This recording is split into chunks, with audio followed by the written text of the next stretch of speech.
Practice video নম্বর 2, লক্ষ্য 30শে August. আজ একটি গল্প বলছি। কোন এক জঙ্গলের একটি গর্তে একটি ইঁদুর বাস করত। সে তার জীবন তার মতো করে চালাচ্ছিল। বাহির থেকে কোনো এক জায়গা থেকে একটি বেজি আসলো তার গর্তের সামনে।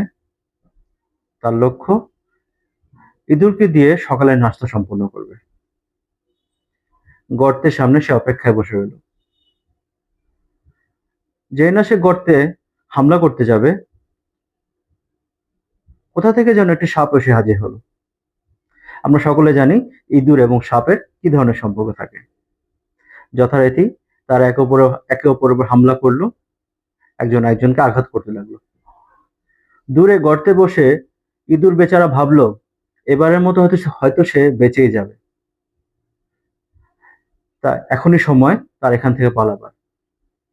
যেই না সে গর্ত থেকে বের হলো, পালাতে গেল, সাপ এবং বেজি এসে তার উপর হামলা করলো এবং তাকে দিয়ে সকালের নাস্তা সম্পূর্ণ করলো।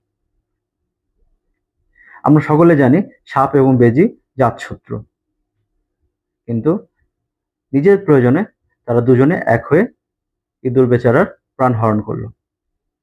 এই গল্প থেকে আমরা কি শিখলাম?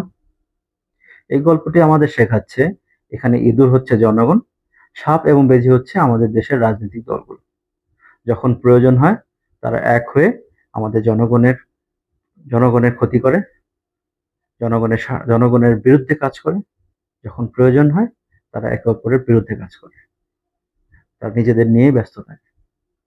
তাই আমাদের জনগণকে বুঝতে হবে তারা আসলে কি চায়, তাদেরকে বিচার করতে হবে আসলে আমরা কি চাই এবং আমাদের জন্য কি সবচেয়ে ভালো। ধন্যবাদ সকলকে। আল্লাহ হাফেজ।